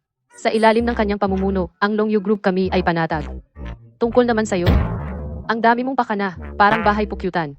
At ang itsura mo, ang lalaking makakita ay mababaliw, at ang babaeng makakita ay titigil ang regla. Ang pangit mo, anong maihahambing mo kay Ginoong Lee? Ikaw, Saan galing ang walang galang na batang babae? May karapatan ka bang magsalita dito? Lumabas ka! Sabihin niya ang gusto niyang sabihin. Ang dapat lumabas ay kayo. Li Yancy. Dahil hindi mo pinapahalagahan ang pamilya, ang bidding bukas huwag mong sisihin kung wala akong konsiderasyon. Ginoong Lee, okay ka lang? Sa susunod, hindi mo na kailangan akong ipagtanggol, kaya kong ayusin. Ginoong Lee, hindi mo ba alam na napaka-protective ko? Hindi ko mapigilan ang sarili ko. Naiintindihan ko. Medyo mabangis ka. Ginoong Lee, magsisimula na ang summit. Assistant Zhu, ang relasyon ng pamilya ni Ginoong Lee mukhang medyo komplikado. Mahaba ang kwento. Ang tatay ni Ginoong Lee ay nagkaroon ng relasyon sa ibang babae habang kasal at nagkaroon ng anak sa ibang babae, yon si Li Cheng kanina. Nang malaman ng nanay ni Ginoong Lee, nagkasakit siya. Ilang taon lang, namatay siya. Buwisit na lalaki. Kaya noong 88 si Ginoong Lee, humiwalay siya sa kanyang ama. Umalis sa pamilya. Ayaw niya ang lahat mula kay Chairman Lee. At nangako siya, ang sarili niyang itinatag na grupo ay tiyak na gagawing mas mahusay kaysa sa Lee Group. Maligayang pagdating sa inyong lahat. Ginoong Lee, hindi madali, no. Kaya kong pumasa sa pagsusulit. Marami akong tulong mula kay CEO Lee. Bukas, Hindi ko pwedeng hayaan si CEO Lee na mag-isa para sumali sa bidding laban kay Lee Cheng. CEO Lee, ang pulong sa pagbid bukas, pwede ba akong sumama sa iyo? Bakit? Pwede kitang tulungan sa pag-inom. Hindi kailangan ng alak sa pulong sa pagbid. Tama. Ang pangit ng dahilan ko. Gusto mo bang pumunta at manood? Pwedeng isama ka. Salamat, CEO Lee. CEO Lee, ang mga mahahalagang punto ng bidding documents at insurance documents ay minarkahan ko ng pulang panulat. Mamaya, maaari mong bigyang pansin ang mga ito. Ginawa mo magdamag kagabi. Kahit maliit lang ang nagawa ko. Gusto ko ring para sa pulong sa pagbid ngayon, mapataas ang tsansa na manalo. Lee Yancy, sa ganitong importanteng okasyon, dala-dala mo pa ang babaeng ito? Mukhang tama si tatay. Ikaw, ay ganyan lang. Wala nang tao sa Lee Group. Pinadala ka nila, isang walang kwenta, para makipagbid. Lee Yancy, anong ibig mong sabihin? Kinakausap kita. Anong kinalaman ni pangkalahatang tagapamahala Lee dyan? Hindi ka naman magsusumbong dahil hindi mo ako makatalo? Ito ang prinsipe na ipinatapon at nakikipag-away sa Crown Prince. Sa totoo lang, si Lee Yancy, kahit itinatag niya ang Long Yu, sa pamilya, ay laging talunan. Lee Yancy, pinapayuhan kita na tanggapin mo na ang katotohanan. Kung luluhod ka ngayon at yuyuko sa akin, iisipin ko na magsalita ng mabuti para sa iyo sa harap ng tatay ko. Ang Long Yu Group ay hindi pa matagal na nakatatag, pero matagal na itong nangunguna. Ikaw kayong ilan hindi man lang umabot sa kahit 1% ng kanila. At nangangahas kayong magsalita ng walang kwenta dito. Hindi pa ako nakakita ng ganyang makitid na utak. Matagal nang patay ang Qing Dynasty. Crown Prince pa. Ano ba? Ang tagal ninyong nakaluhod, hindi na kayo makatayo. Sinta, Ayaw mo na ng kamay mo? ang sakit, Lee Yancy. Bitawan mo ako, mababali na kamay ko. Sa susunod, magsipilyo ka muna bago magsalita. Magsisimula na ang bidding, Lee Yancy, makikita natin. Pumunta ka talaga para tulungan akong mangaway. Hindi lang siya ang sinaway ko, pati ikaw. Tanggihan ang pera, bobo. Kung ako, babawiin ko ang ari-arian. Akala mo ba ang hindi pakikipag-agawan ay marangal? Oo, medyo marangal nga. Pero hindi naman kailangan maging marangal sa buhay. Hindi ko naman sinasabing hindi ko babawiin ang ari-arian. Hindi pa oras. Ayun naman pala. Sana maganda ang samahan natin. Hindi ka ba marunong manakot? Bakit tahimik ka? Hintayin niyo ako. Bakit ang aggressive mo ngayon? Ayoko lang na inaapi ka ng iba. Ginoong Lee, ang oras para sa pag-renew ng marriage certificate ay ngayong hapon. Sakto lang kung pupunta tayo ngayon. Ah, sige. Tara na. Sumakay ka ng taxi pa uwi. I-reimburse ko ang gastos. Bakit mukhang kakaiba si Ginoong Lee? Ginoong Lee? Ano iyon? Ginoong Lee, nagkataon na kailangan ko ring mag-renew ng marriage certificate. Baka pwedeng sabay na lang tayo? Tingnan mo naman. Kung kasama ko ang boss sa oras ng trabaho, para sa business trip, hindi na ako kailangang mag-leave. Alam mo naman, kapag nag-leave, bawas ang sweldo. Ang liit ng pangarap mo.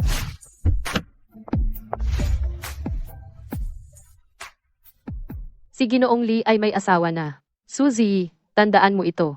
Ang relasyon mo kay Ginoong Lee ay dapat boss subordinate lang.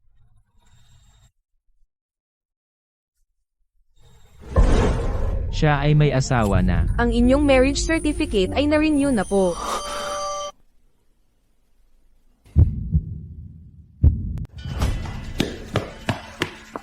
Ginoong Lee, may masamang balita. Nagkaroon ng atake sa puso si Lola. Dinala na siya sa ospital para sa emergency. Ano?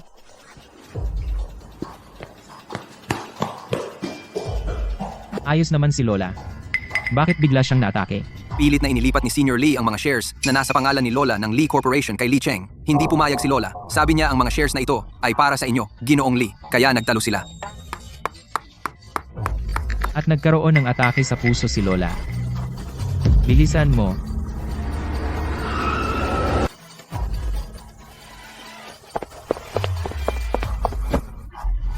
Kung may mangyari kay Lola, hindi kita patatawarin. Tay, ayos ka lang ba? Lee Yancy, Paano mo nagawang saktan si tatay? Hindi naman sinasadya ni tatay na maospital si Lola. Ito pa rin ang matandang babaeng ito. May dugo rin ako ng pamilya Lee. Ang mga shares, maaga o huli, ay sa akin din mapupunta. Wala kang karapatang tawagin siyang lola. At payo ko sa iyo, itigil mo na ang balak mo. Ang Lee Corporation ay hindi mapupunta sa iyo. Lee Yancy, naglakas loob kang saktan ako. Paano ako nagkaanak ng isang cute-cute mong bata? Ang kapatid mong lalaki ay masunurin. Hindi katulad mo na walang takot sa kahit ano. Ang shares ay nararapat sa kanya. Anong karapatan mong tumutol? Kapatid? Ako lang ang anak ng aking ina. Paano ko naman malalaman na may kapatid pa pala ako? Isang anak sa labas. Huwag kang magpanggap na kamag-anak dito. Itinatanggi mo ang aking pag-iral. Hindi ka ba naman nangaliwa? Hindi ba parehas lang ang ginagawa mo at ni tatay? Anong karapatan mong sabihin ako at si tatay? Wala kaming relasyon na ganoon. Huwag kang magkunwari sa harapan ko. Akala mo ba, hindi napapansin ng lahat? Ang tinginan ninyong dalawa, halatang halata ang pagmamahalan. Okay lang kung ako ang sabihin mo. Pero si Shuzi, subukan mong sabihin kahit isa pa tungkol sa kanya. Si Ginoong Lee, pala ay maingat sa kanyang tao. Kumusta na si Lola? Naligtas ang Lola. Hindi na dapat ma-stress pa. Kung hindi, kahit ang Diyos ay hindi na makakapagligtas. Ginoong Lee, uuna na ako. Babalik na lang ako para bisitahin si Lola. Sige.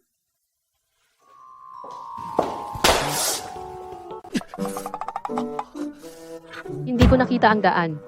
Pasensya na. Ang tingin yung dalawa, puno ng pagmamahal. Talaga ba? Halata ba? Anong gagawin ko? Shuzi, simula ngayon, maliban sa trabaho, iwasan mo si President Lee. Ang tingin yung dalawa, puno ng pagmamahal. Binigyan mo ako ng balat ng dalanghita. Pasensya, may iniisip lang ako. Tuwing ganito, naaalala ko ang manugang kong hindi ko pa nakikita. Kung nandito siya, hindi naman ako bibigyan ng balat ng dalanghita. Lola, hindi ko talaga sinasadya. Balatan ko po ulit para sa inyo. Ay, hindi ka talaga marunong sa ganito. Tawagin na lang si Ji. Namimiss ko siya.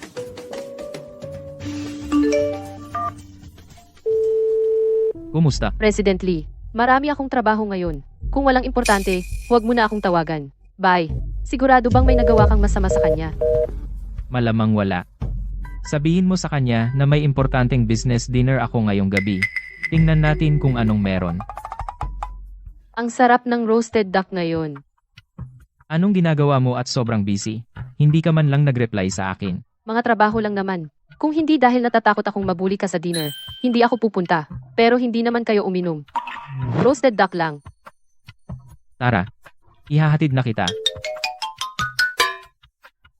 Naiwan ko bag ko sa private room. Kukunin ko lang. Mauna ka na.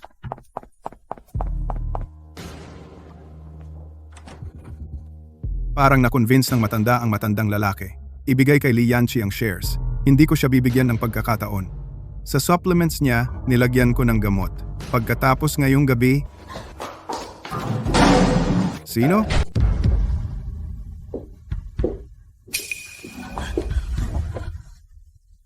Miaw. May pusang nakapasok sa 7-star hotel.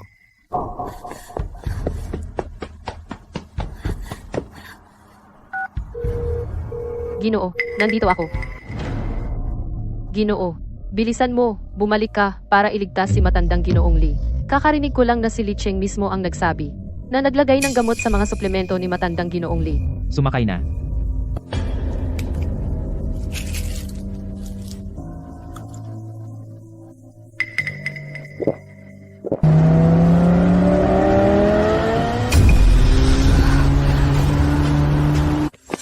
Ginoo, hindi kayo pwedeng pumasok. Inutos ni matandang Ginoong Lee, kung wala ang permiso niya, bawal kayo pumasok. Kuya, may nangyari sa inyong matandang Ginoong Lee. Pumunta kami para iligtas siya. Hindi naghihintay ang oras.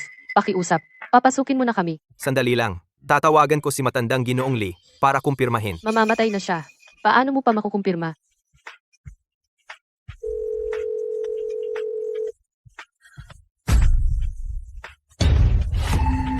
Matandang Ginoong Lee.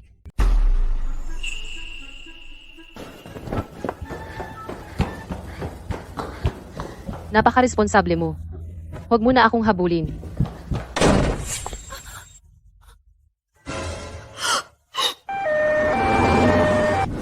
Tatay, maayos ka naman. Paano ka napunta sa ospital? Doktor, kumusta ang tatay ko? Lao Lizong. Namatay dahil sa lason. Dinala ng huli na. Hindi na siya nailigtas. Paano nangyari ito?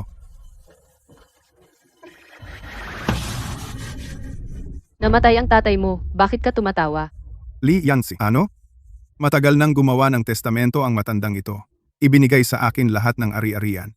Wala kang makukuha sa huli. Ikaw ang may gawa ng aksidente niya? Kung ako nga, kung hindi, pinahiya niya ako at ang nanay ko. Nagdala ng kahihiyan sa loob ng maraming taon. Ito ang nararapat sa akin. Noong sandaling ginawa niya ang testamento, gusto ko na siyang mamatay. Walang utang na loob na anak. Tatay, bakit hindi ka namatay? Buti na lang dinala siya agad. Naging matagumpay ang paglalaban ng tiyan.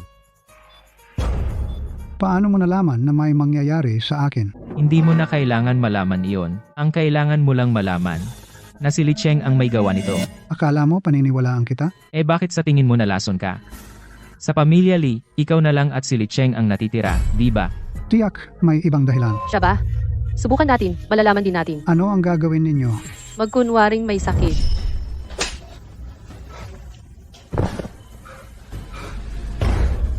Gusto mo pala akong patayin? Ikaw. Tatay, ako ang nagkamali. Isang sandali lang na naloko ako. Matagal na akong nagsisisi. Patawarin mo ako, tatay. Abogado.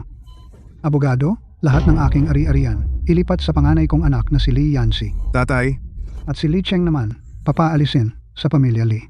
Wala siyang makukuhang kahit isang sentimo. Tao, ilabas ang rebelding ito.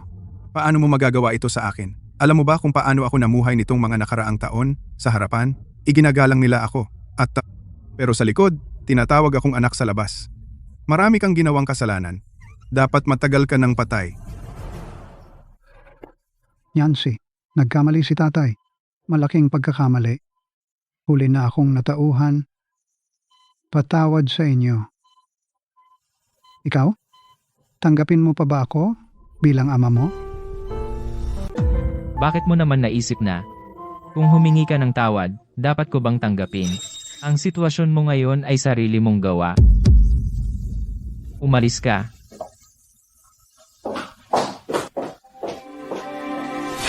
Tungkol sa nangyari ngayon, salamat. Walang anuman. Bilang empleyado mo, kailangan kong protektahan ang interes ng boss. Uuwi na muna ako. Mukhang nahulog na talaga ako kay Shuzi, President Lee. Pwede mong tanggalin ang mukhang. Madaldal ka. Huli na akong dumating. May asawa na siya. Pero President Lee, hindi kailanman nagpakita ang asawa ni Xu Ziyi. Baka naman hindi sila nagmamahalan ni Xu Ziyi at ng asawa niya, kaya sila nagpakasal. Pumunta ka sa opisina ko. Ginoong Lee, tinawag mo ba ako dahil may trabaho kang ipagawa? Suzy, tumingin ka sa akin. Nasaan ang asawa mo? Mabuti ba siya sa iyo? Mabuti. Napakabuti. Huwag kang mangialam. Aalis ako para magtrabaho.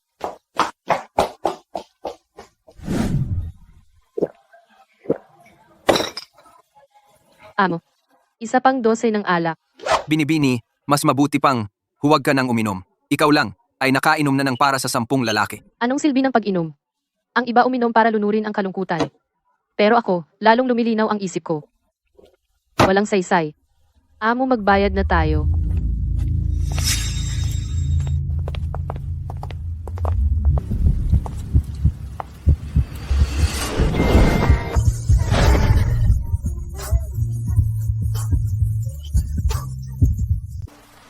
Huwag mong buksan. Hintayin mo ako.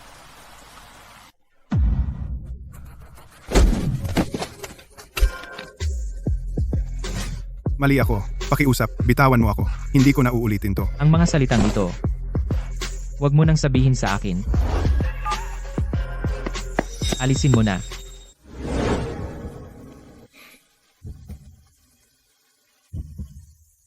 Salamat sa tulong mo kanina. Gabi na. Bakit ka mag-isa umiinom ng maraming alak sa labas? Kung hindi ako dumating sa tamang oras, ano kaya ang mangyayari? Gusto kong uminom.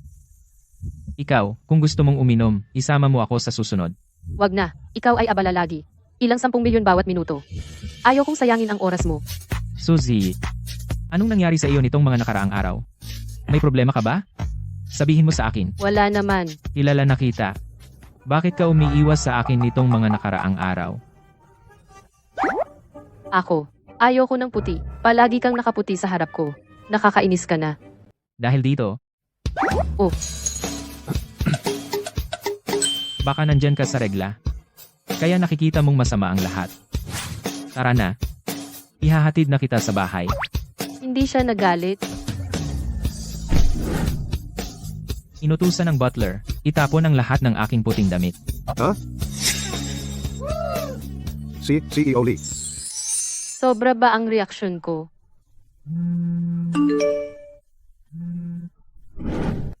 Ano kaya ang sasabihin niya sa akin ng ganitong oras? Ano ang gagawin ko? Pagpili ng outstanding employee. Kailangan mong dalhin ang mga sertipiko na pambansa. Tandaan mong dalhin bukas. Nanay, yung mga sertipiko ko noong high school at college. Nasaan ang mga sertipikong pambansa? Kailangan ko para sa pagpili ng outstanding employee. Nasa drawer ng TV cabinet. Hahanapin ko para sa iyo. Sertipikong pambansa. Kasama ba ang marriage certificate? Pupunta ako para tingnan.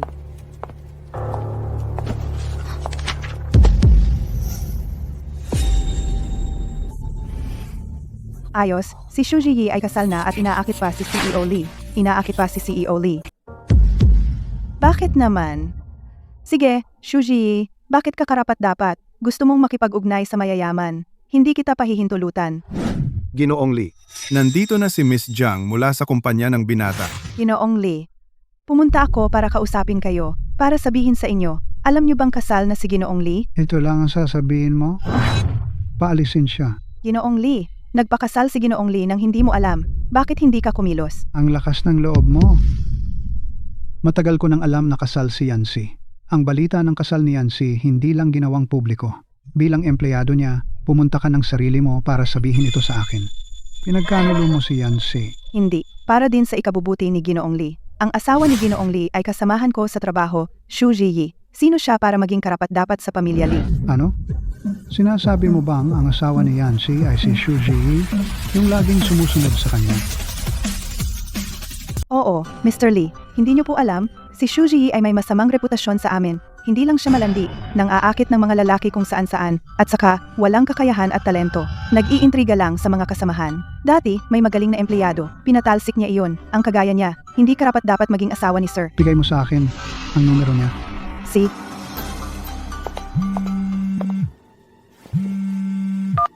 Si Shu Ji, diba? Ako ang ama ni Yancy. Nagkita na tayo ng ilang beses. May kailangan po ba kayo sa akin? Tungkol kay Yancy. Magkita na lang tayo para pag-usapan. Suzy, nasubmit mo na ba ang requirements para sa outstanding employee? Sir.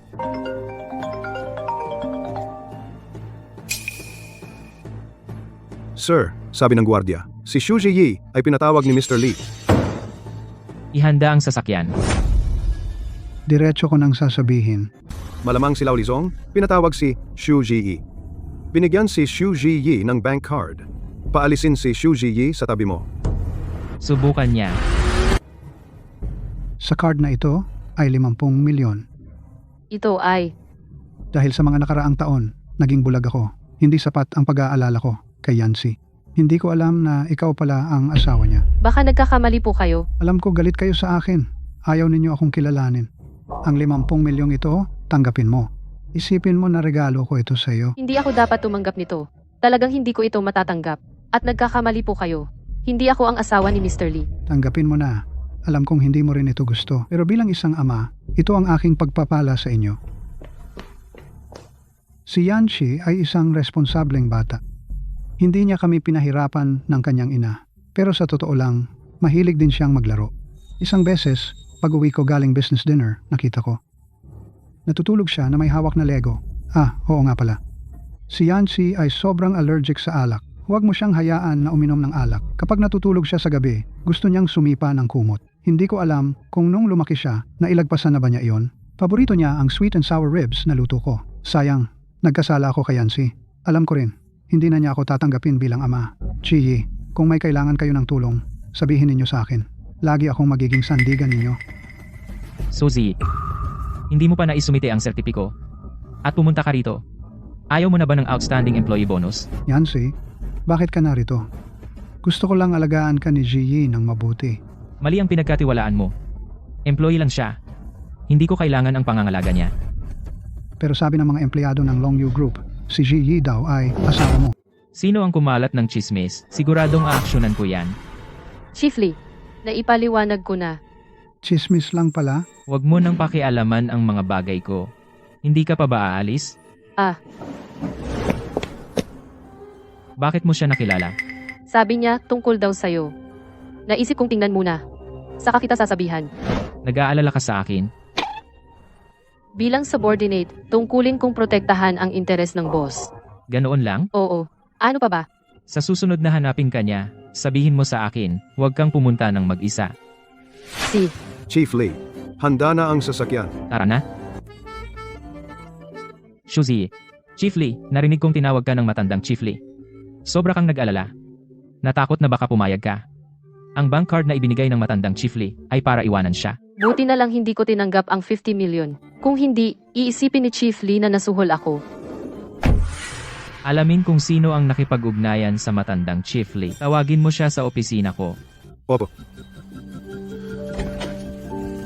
Chief Lee, hinahanap niyo ako. Ikaw yon. Ikaw ang nagkalat na asawa ko si Suzy. At dinala mo pa kay Lao Lizong. Chismis. Presidenteng Lee, ibig mong sabihin na ang asawa mo ay hindi si Shu Jiyi? Paano? Sa tingin mo, siya ang asawa ko. Oo, nakita ko pa ang marriage certificate ninyo. Presidenteng Lee, alam ko na, tiyak na si Shu Jiyi.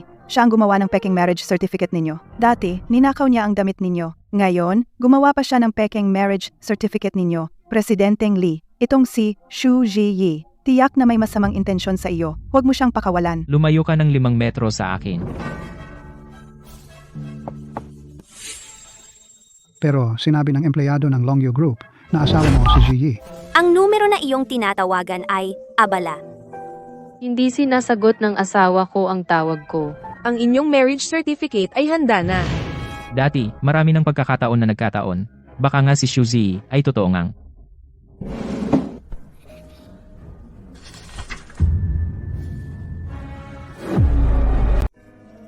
Lizong, talaga po bang kasal na kayo? Hindi pwede. Ang asawa ninyo ay ako lang dapat. Alam po ba ninyo kung gaano na ako katagal na may gusto sa inyo? Mula nang pumasok ako sa kumpanyang ito, palagi po akong lihim na sumusunod sa inyo. Tingnan po ninyo ako. Kung titingnan po ninyo ako ng mas madalas, tiyak na mauunawaan po ninyo ang aking damdamin. Tanggal ka na. Ano? Lizong, ako. Lumabas at makipag-ayos sa HR. Huwag mo akong papagsalitain ng 2 beses.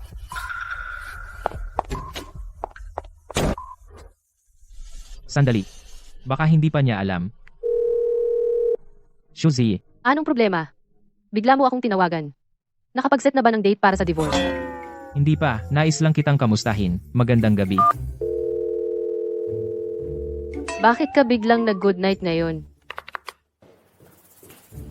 Sa makalawa ay birthday ko. Magplano ng romantikong pag-amin. Gusto siguro ng mga babae yan. Ito ba ay pag-amin mo kay Suzy? Ang pangalan ng asawa ko, at matapang ka pang direktang sabihin. Mahal. Kung alam ko lang, hindi na ako kumain. Kumain na lang ng dog food. Hindi pa niya alam na ako ang asawa niya.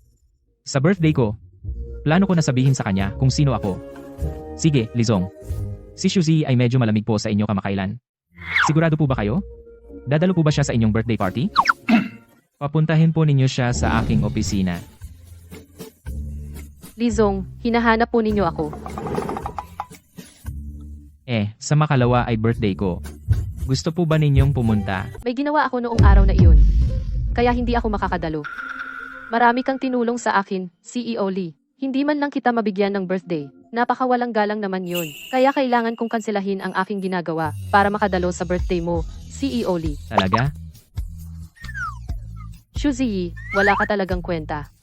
Nagpakita lang siya ng kaunting pagkadismaya. Pumayag ka agad. Paano mo pa makokontrol ang iyong puso? Ang mahalaga ay huwag magmadali. Isipin mo na lang kung ano ang ibibigay na regalo kay CEO Lee. Damit, kurbata, sinturon, sapatos. Lahat ng gamit ni CEO Lee ay custom-made. Hindi ko kayang bilhin iyon. Napakayaman ni CEO Lee. Ano kaya ang kailangan niya? Pwede akong magtanong kay Lola. Lola, ito ba ang bahay ni Mr. Lee? Bakit mo ako dinala rito? Nakapaghanda na ng mga sangkap. Maaari na tayong magsimula. Ang paboritong ulam ni Yancy ay ang sweet and sour ribs na ginawa ng kanyang ama. Ang ginawa ng iba, hindi ganoon ang lasa.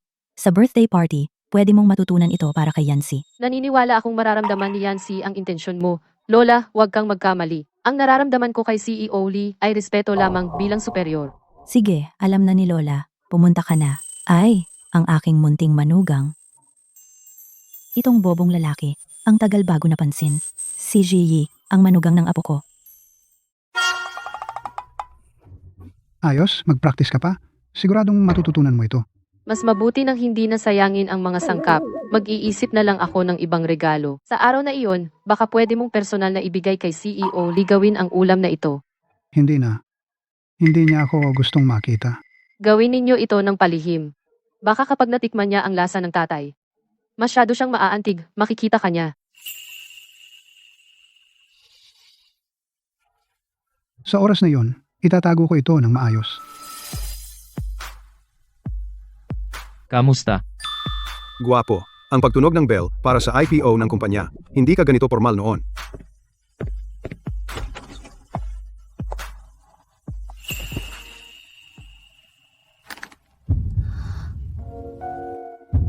Nagbago ng estilo si Lee ngayon. Ano ang dala mo? Sikreto. Apo. Anak, isara mo na ang pinto at pumasok ka. Itong dekorasyon. Baka may munting prinsesa sa puso ni Lee. Sabi ng tagaplano, 99% ng mga babae gusto ang ganitong style. Posible ba na? Si Shuji ang 1% iyon? Si Yancy ay hindi mahilig sa maraming tao. Lagi siyang nagdaan ng birthday sa opisina. Ngayon, salamat kay Shuji. Kung hindi, ako si Lola. Hindi ko alam kung kailan pa matitikman ang birthday cake ni Yancy. Ako. Ano kinalaman ko diyan? Lola, sabihin mo pa ulit, paano ako mag-aamin mamaya? Bakit ang mga kabataan ngayon ay napaka-impulsive? Relax ka lang. Dahil ikaw ang lucky charm ng pamilya namin. Dumating ka. Si Yancy ay naging magaling na sa lahat. Lola, bakit naman ganyan ang sinasabi ninyo? Sige, sige. Hindi na kita inaasar. Kain na. Ang sarap ng sweet and sour ribs na ito. Subukan ninyo.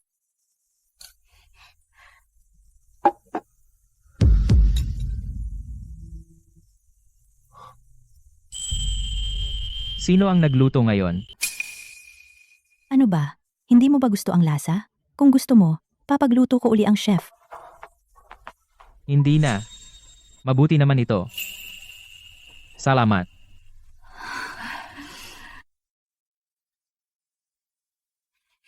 Maligayang kaarawan, Ginoong Lee.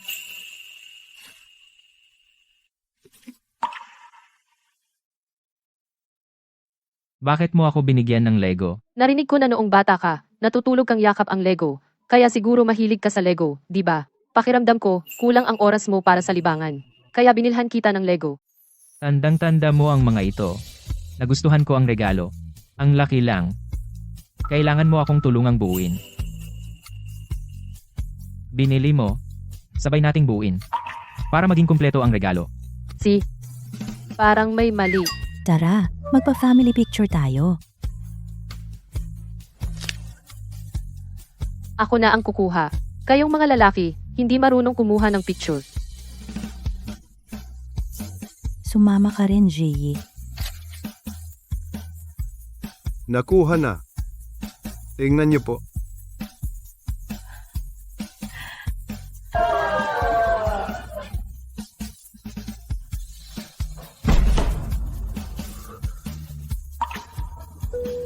Minsan, pag-uwi ko galing sa isang business dinner sa gabi, nakita ko, siya natutulog na may Lego. Favorite niya ang sweet and sour ribs na ginagawa ko. Pero sayang. Ang sarap ng sweet and sour ribs na ito, subukan nyo. Tama na. Hindi na babalik ang dati, hayaan na lang.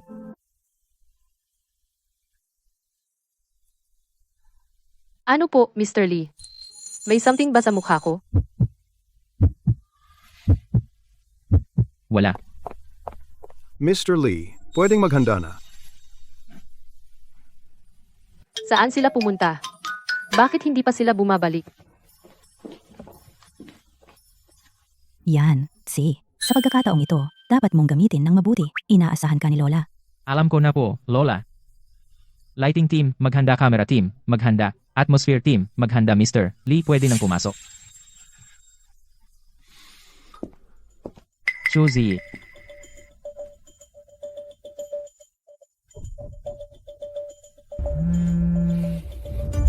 Mr. Lee, may emergency po ako. Kailangan ko nang umalis.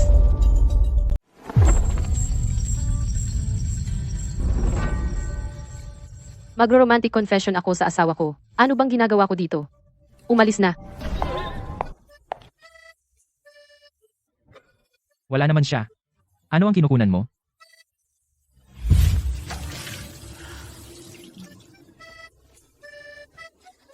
Siya ay nag-amin sa asawa niya. Anong kinalaman mo diyan? Bakit ka nalulungkot? Wala nang lungkot.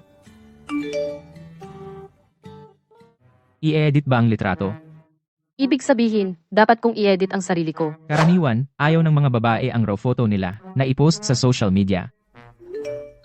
Na-edit na. Pagkatapos kong i-edit, ipapadala ko sa'yo. Gaya ng inaasahan. Sapat na bang na-edit? Hindi ka ba nasisiyahan? Sapat na ang pag-edit ko.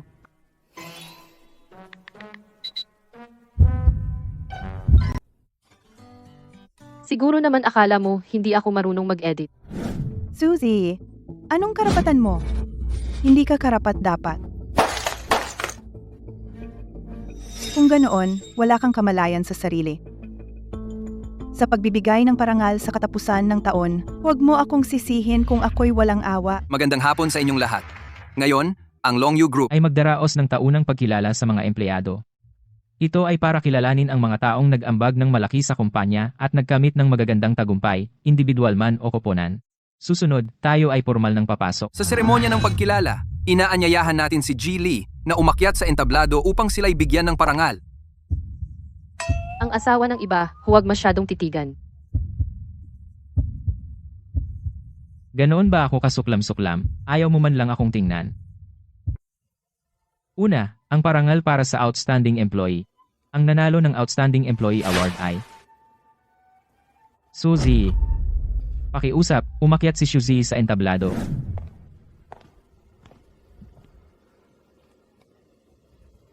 Binabati kita. Salamat sa inyong lahat. Ngayon ay maaari kong Suzy, ang cute mong maliit. Paano ka naging karapat-dapat?